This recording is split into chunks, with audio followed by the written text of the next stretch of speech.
What's up, family? How y'all doing today? My name is Ernest Xavier Smith, owner and operator of Hefe, Hot Fresh Fish Every Day. And listen, Hefe didn't start with a business plan. It started in a hospital room. Hefe.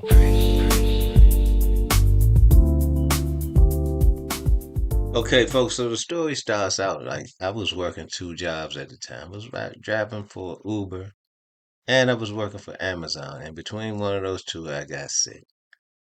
Um, I've been sick for about a week, thinking that it would just pass, but it didn't. I ended up having to be rushed to the hospital. And I was found, I was told that the pandemic had definitely took its toll on me. So when I went to the hospital initially, the doctor checked me and came back and said, listen, man, there's nothing we can do for you. We're going to send you back home. But I knew that if I went back home that night, I wasn't going to make it. I knew it in my soul. I knew it. That's how sick I was. I hadn't eaten for about 5 or 6 days at this point, and I couldn't hold anything down, and I was just feeling worse than I ever felt in my life. So during that time, I prayed. I'm a praying man, and I said, God, listen, right now, I need for you to do that thing you did when the ram in the bush appeared. I need a ram in the bush right now because I can't go home. If I go home, it's curtains, and I knew that. So just then the doctor came back in. He said, hey, before we send you home, listen, take a walk with me. And he put this like oxygen sensor thing on my finger. And we walked around the corner, walked back. He looked at it. He said, man, you're not going anywhere. We're going to go ahead and check you in. My oxygen was around 64. It should be around 98, I'm thinking. 96, 98. So now I'm in the hospital. So during my time in the hospital, I'm feeling sicker and sicker. And, they have an IV and that's about it. And I can't eat. I lost 60 pounds during my 16 days in the hospital, man. 60 pounds. That's what, 30 pounds a week. Imagine that. And I was sent from the hospital to another location in Baltimore. And during my time in the hospital, I received a text from a young lady I was dealing with at the time. And she said that, when I get out of the hospital, I will have to find somewhere else to live. So now I'm facing immortality because I did ask God, if I don't wake up in the morning, take my soul. Just take my soul. That's all I can ask because when I reflect on my life, man, I had a pretty good life. I wasn't rich by any stretch of the imagination. Don't get that twisted, but I had a life full of experiences. I've done a lot in my life, man. A lot. And I don't regret anything, man. I don't, because if I did regret it, I'd be turned it into a learning experience and not to do it again. So I'm in a situation where I'm feeling like it's over and you homeless now. I used to work driving Uber. Y'all know that if you ever drove Uber, if you don't drive, you don't make any money. Slim. It's a pay as you go type of thing. So I hadn't worked in a couple of weeks, and I don't know what I'm gonna do. I started talking to my younger brother down in Asheville, North Carolina, and he said, "Hey, bro, I got a cabin up in the woods. You can go there and heal. You can go there and quarantine for 2 weeks." So I had no other options, man. It was like a trip on the red line, all other options. So I had to do the only thing that I could do, or go to a shelter in Baltimore. Not to say anything bad about Baltimore, but trust me, you don't want to be in a shelter up in Bmore. Believe that. But if that's what I had to do, then that's what I had to do because I just relied on God, man. My faith just depended on Him. And I said, God, whatever it is I got to do, I just got to go through it. If I got to work my way out of that shelter and rebuild my life from that, then so be it. But my brother was the ram in the bush in that situation. So the stimulus checks came through. Thank you, whoever gave those out, because I needed it. And I came down to Asheville. I had $800 to my name. All I had was the hospital uniform and a little bag with my personal toothbrush, toothpaste, soap, that type of stuff. And went straight to the cabin. I used some of that money to get a hotel for a few days after I got out of the hospital.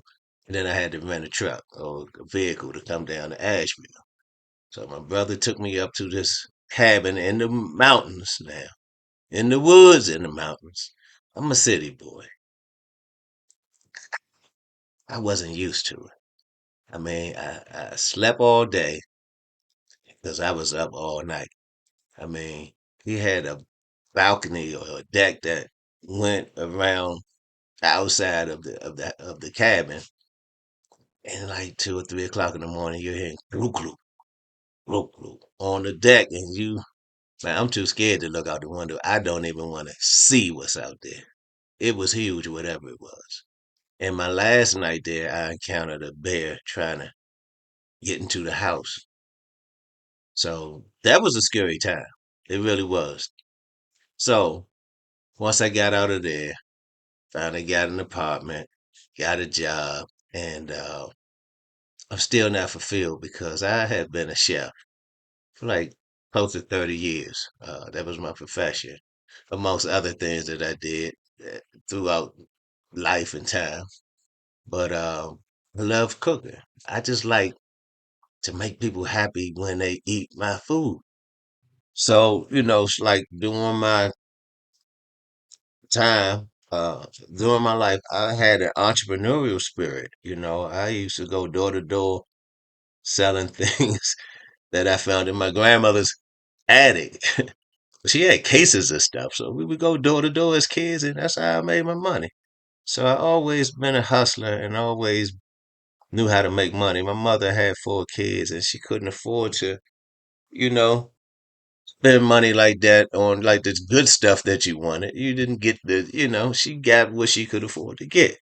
So, sorry for this camera shaking, y'all, but keep accidentally hitting the table. But anyway,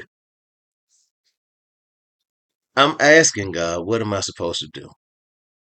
I found a church home here. I'm worshiping, I'm praying, I'm involved, I'm deep into it because I know that that's my only source and resource, man. So I even tried to come back to DC several times, and I felt like Jonah in the well. That whole process made me it resembled Bible characters. Now I'm Jonah in the well. First I was Job. Now I'm Jonah in the well. No, first I was Isaac and Abraham. Then I was uh, Job. Then I was Jonah in the well. So I'm going through these experiences, man, and I'm just relying heavily on God. Finally got me a car, got me a job, and I'm got me a spot once again. And but I'm saying, God, I'm not fulfilled. What am I supposed to be doing? And I finally ran into some people at work, and they told me about 2 places. One of them was the YMI, which is a Black Cultural Business Center down here. And I met a young lady named Alexandria. She had business meetings every Wednesday. So I made sure I attended because I didn't have anything to do. I didn't know anybody. So this was just a welcoming place to come and just sit, talk, hash over business ideas and things like this. And to this day, me and Alexandria, that's my girl. And another place was Black Wall Street. And Black Wall Street is where I actually started Cafe at because I was challenged by Jay Hackett that ran Black Wall Street that challenged me to start my fish business. And I had 2 weeks to do it. I had nothing, yo. I didn't have a fryer. I had nothing. But some kind of way, God made a way. I had a friend, what was his name? AB from New York that came on and helped me. So I had God sent people incrementally as I needed them. So that was a success. I mean, I made about $1,000 that day within about 2 hours. And I was like, okay, this might work. So then Black Wall Street had a bigger festival called Grind Fest. And I did pretty good on that, even though I was rained out on the third day. And the first day was just a half a day. So that's Saturday. And this is the amazing thing, y'all. I took a step back and turned around, and I had a tent at the time.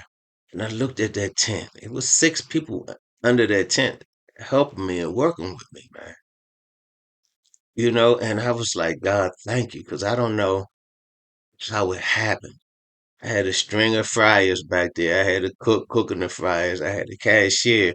I had people plating up the place. And I'm like, wow, look how quick this happened.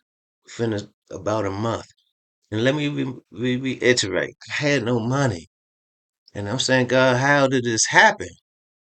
Because he told me, do the fish.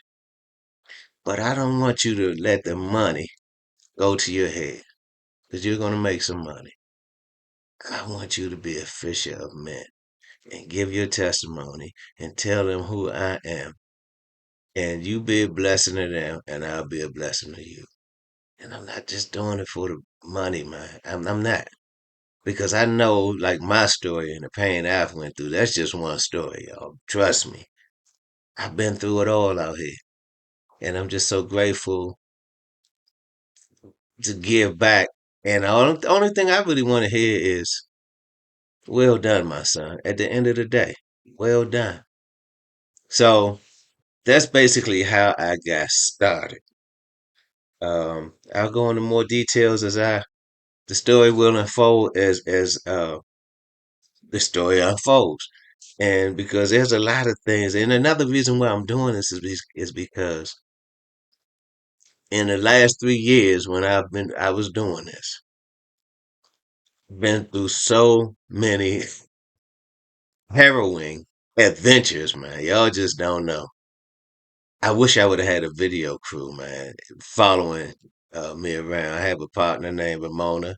She does Kente Kitchen. I gotta mention her because she's helped me along the way, my journey along the way.